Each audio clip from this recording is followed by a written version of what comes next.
Di balik gemerlap Bernabu, tersimpan kenyataan pahit yang tak semua orang tahu. Tapi kini, ketegangan itu pecah. Alonso tak bisa lagi menahan diri. Dengan wajah penuh amarah, ia melayangkan ultimatum keras. Real Madrid tidak boleh lagi bersembunyi di balik alasan. Cerita dimulai saat Real Madrid bersiap menghadapi Osasuna di laga perdana La Liga 2025-2026. Tapi ini bukan pertandingan biasa. Ada sosok baru di pinggir lapangan, Xabi Alonso. Mantan gelandang elegan itu kini duduk di kursi panas pelatih, baru beberapa pekan memimpin Los Blancos. Biasanya, pelatih baru memilih hati-hati, mengedepankan diplomasi, atau setidaknya menghindari kontroversi. Alonso? Ia memilih jalur belak-belakan. Keputusan kerasnya membuat Madrid jelang laga ini semakin menarik. Masalah lain, Madrid datang dengan kondisi kurang ideal. Mereka telat memulai pramusim karena keikutsertaan di Piala Dunia antar klub 2025. Saat tim lain sudah uji coba sejak awal Juli, Madrid masih bertarung di Amerika Serikat dan tersingkir di semifinal lawan PSG. Setelah itu, pemain baru justru mendapatkan libur ekstra. Ketika pramusim dimulai lagi di awal Agustus, hanya ada satu laga uji coba melawan WSG Tirol. Jauh dari cukup untuk membangun chemistry dan kekompakan tim. Dalam situasi penuh tantangan seperti ini, pertanyaannya, bisakah Alonso membawa Madrid tetap tajam meski waktu sangat terbatas?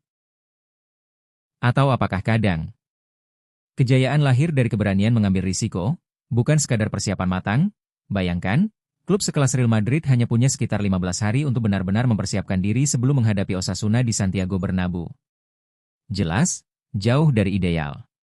Bahkan, klub sempat mengajukan permohonan resmi kepada La Liga untuk menunda laga, tapi ditolak mentah-mentah. Liga menilai Madrid sudah cukup istirahat, jadi tak ada alasan menunda. Tekanan pun meningkat.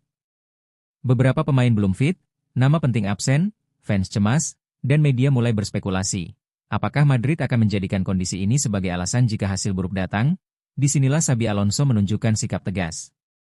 Bukannya memberi pembelaan, ia berdiri di hadapan publik dan menegaskan, kondisi bukan alasan. Real Madrid adalah favorit juara, dan favorit juara tidak boleh berlindung di balik alasan. Pertanyaannya untuk kalian, apakah mental juara lahir dari kesiapan penuh, atau dari keberanian menghadapi ketidakpastian? Dan sekarang Alonso berkata dengan lantang, dikutip dari ESPN. Tentu saja kami ingin punya persiapan lebih lama setelah musim yang panjang. Ini demi kesehatan fisik pemain.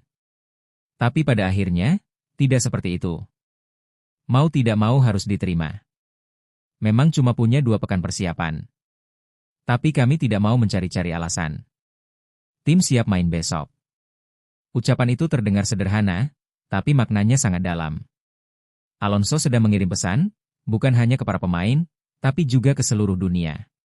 Ia ingin Madrid dikenal sebagai tim yang selalu siap, apapun kondisinya.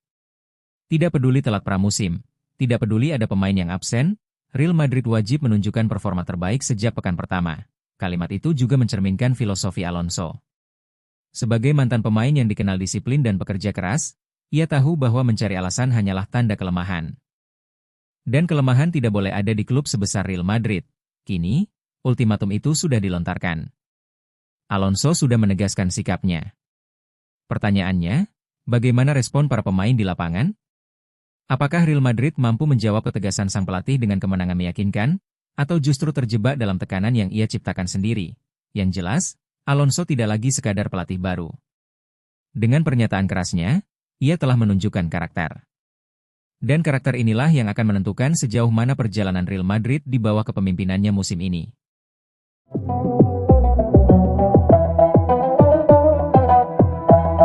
Di sepak bola, keputusan seringkali membuat para pelatih pusing. Dan Xabi Alonso, pelatih baru Real Madrid, sudah harus menghadapi pilihan sulit demi masa depan klub. Ironisnya, semua ini terjadi bahkan sebelum La Liga resmi dimulai.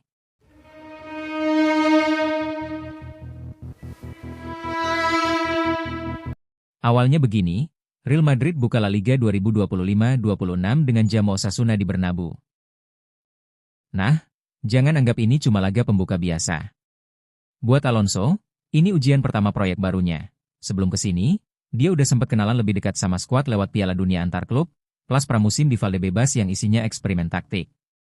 Jadi, pertandingan ini ibarat momen pertama Alonso nunjukin hasil dari semua persiapannya. Bukan cuma itu, Alonso nggak hanya fokus fisik dan taktik. Uji coba lawan Leganes dan WSG Tirol jadi panggung awal buat ngeramu tim inti. Nah, duel Osasuna kini jadi tes penting. Racikannya sudah matang, atau masih butuh waktu? Tak berakhir di situ. Formasi inti juga jadi sorotan. Mundo Deportivo bilang Alonso bisa pakai pola yang mirip kontra Tirol. Bedanya, Valverde yang sempat absen cedera kini balik fit. Dia kemungkinan geser posisi Ceballos, dan bareng Güler plus Tchouaméni, lini tengah Madrid bisa lebih solid. Semua itu karena hal penting ini. Hadirnya Valverde memberi Alonso senjata berharga.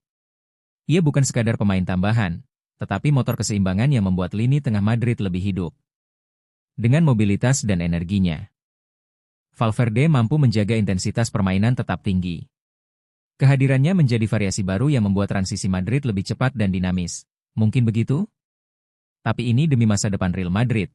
Masalah berikutnya ada di lini serang. Vinicius Junior dan Kylian Mbappe hampir pasti menjadi starter. Namun pertanyaan besar muncul, siapa yang akan melengkapi trio mematikan Madrid? Saat melawan Tirol, Brahim Diaz dipercaya tampil sejak awal. Tapi di sisi lain, Rodrigo Goes juga mencuri perhatian dengan gol impresifnya. Kini, keduanya bersaing ketat demi satu tempat di lini depan. Itu sulit? Tentu, bahkan ada nama baru yang masuk dalam perbincangan, Franco Mastantuono. Gelandang muda Argentina ini baru menjalani sesi latihan pertama bersama tim pada Jumat lalu. Peluangnya tampil sebagai starter memang tipis, tetapi tidak menutup kemungkinan Alonso memberinya debut singkat di Bernabeu. Jika itu terjadi, maka Madrid akan kembali menunjukkan keberanian mereka dalam memberi ruang pada darah muda. Tapi Real Madrid seharusnya bisa melakukannya.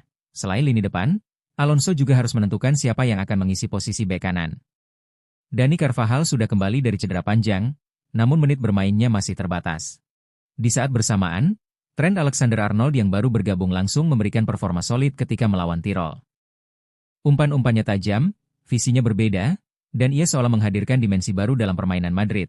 Inti masalahnya di sini, kalau Alonso beneran nurunin Alexander-Arnold, laga lawan Osasuna bakal jadi debut resminya di Bernabeu. Di atas kertas sih kelihatan sepele, tapi sebenarnya ini sinyal gede. Alonso berani ngandelin wajah baru buat percepat revolusi taktiknya. Ya siapa tahu juga, debutnya langsung nyumbang assist. Atau minimal jangan malah nyasar kirim crossing ke tribun VIP. Ini yang paling harus diutamakan. Dua hal krusial kini ada di pundak Alonso. Memilih trio depan yang paling tajam, dan menentukan bek kanan yang paling bisa diandalkan. Kedengarannya sederhana. Tapi faktanya keputusan ini akan berpengaruh besar pada kestabilan Madrid musim ini. Semua mata kini tertuju pada Bernabeu. Akankah Alonso berhasil menemukan racikan ideal sejak awal, atau justru terjebak dalam dilema yang bisa membentuk, atau bahkan mengguncang, masa depan Real Madrid? Baiklah, itu saja pembahasan kita kali ini. Bagi kalian yang nggak mau ketinggalan berita bola terbaru dari kami, silahkan klik tombol subscribe dan loncengnya. Dan terima kasih telah menonton, sampai jumpa guys.